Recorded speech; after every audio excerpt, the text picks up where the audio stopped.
అందరికీ నమస్కారం. పిల్లలకి చాలా ఇష్టమైన ఆరోగ్యమైన వంట అండి. ఈరోజు 2 నిమిషాలు చేసి చూపిస్తాను. చూడండి ఎంత మధురంగా ఉందో, నోట్లో పెట్టుకున్న టేస్ట్ కూడా చాలా బాగుంటుంది. తప్పకుండా మీరు కూడా ట్రై చేయండి. ఫస్ట్ షాప్లో ఈరోజు వేడి చినుకులు అయితే మిగిలిపోయాయండి. అవి తీసుకొచ్చాను. ఆల్రెడీ చట్నీ కోసం నేను అక్కడ వేపి పెట్టుకునేవి, కానీ ఈ ఉండలు మాత్రం కొంచెం బాగా దోరగా రోస్ట్గా వేగాలి. అందుకే కొసంతసేపు అలా పెనం మీద వేసి వేపుకుంటున్నా. దాన్ని ఆల్రెడీ నేను పొట్టంతా తీసేసి రెడీ చేసి పెట్టుకున్నా. కానీ ఈరోజు చట్నీలు కొంచెం తక్కువ అయిపోవడంతో అవి మిగిలిపోయాయి అనమాట. నేను ఇంట్లో ఎవరైనా బంధువులు కానీ పిల్లలు కానీ, ఇంట్లో మా చెల్లెలు పిల్లలు కానీ వస్తే అసలు ఫాస్ట్గా అయిపోయే ఫుడ్ ఏదైనా ఉంది అంటే ఈ ఉండలే. చాలా ఇష్టంగా తింటారు. టేస్ట్ కూడా చాలా బాగుంటుంది. ఫాస్ట్గా చేసి పెట్టి మళ్ళీ నేను షాప్కి వెళ్ళొచ్చని చాలాసార్లు ట్రై చేస్తూ ఉంటా. చూడండి, మళ్ళీ నేను చెనిక్కాయలు మళ్ళీ వేపడంతో మంచి ఎర్రగా మంచిగా వేగాయి. ఇప్పుడు ఒక కప్పు పల్లీలు వేయించుకున్నాం కదా, అదే కప్పుతో నువ్వులు కూడా మంచిగా మట్టి రాళ్ళు ఏం లేకుండా చూసుకొని చాట్లో పోసుకొని మంచిగా చూసాను, ఏమి లేవు. ఇప్పుడు గ్యాస్ కట్ చేసుకున్నాను.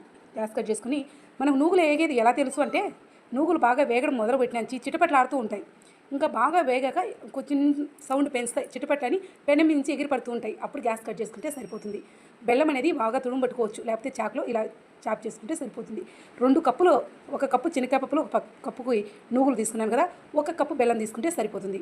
మనం బెల్లం అంతా ఒక్కసారే తీసుకున్నాం అనుకోండి, జిగటగా మారిపోతుంది. నూగులు కొంచెం వేడిగా గోరువెచ్చగా ఉన్నప్పుడే ఈ మిక్సీ పట్టేసుకోవాలి. అలాంటప్పుడు బెల్లం అంతా ఒక్కసారి వేస్తే మిక్సీ తిరగదు. అలాగే నూగులు మెదకపోతే టేస్ట్ కూడా అంత బాగుండదు. మరీ మెత్తగా పట్టుకోకుండా కొంచెం కచ్చాపిచ్చిగా ఇలా పట్టుకోవాలి.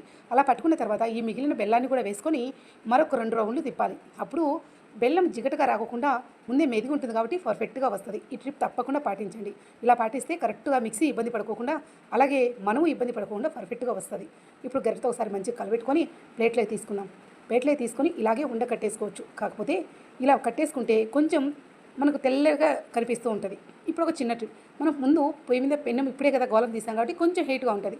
మనం ఇలా కట్టుకునేటప్పుడు ఇలా కింద ప్లేట్ పెట్టే కన్నా మన గ్యాస్ ఉంది కదా, కొంచెం గోరువెచ్చగా ఉంటుంది గ్యాస్. అలా పెట్టేసి కొంచెం పిండి, గ్యాస్ ఏమి వెలిగించకూడదు, ఆ వేడి పొయ్యి మీదనే పెట్టేసి అలా కలుపుతూ ఉంటే చీకటిగా మారిపోతుంది. బెల్లం కదా, ఆ హీట్కి ముందుగానే మనం పిండిలో కొంచెం గోరువెచ్చగా ఉంటుంది కాబట్టి ఎండాకాలం అందుకని ఇలా కరుగుతూ వచ్చేసింది. ఒకవేళ మీరు ఇలా కరగలేదు అనుకుంటే పెన్ను మీద 2 నిమిషాలు 2 మలుపులు తిప్పేసి తీసేసుకుంటే సరిపోతుంది.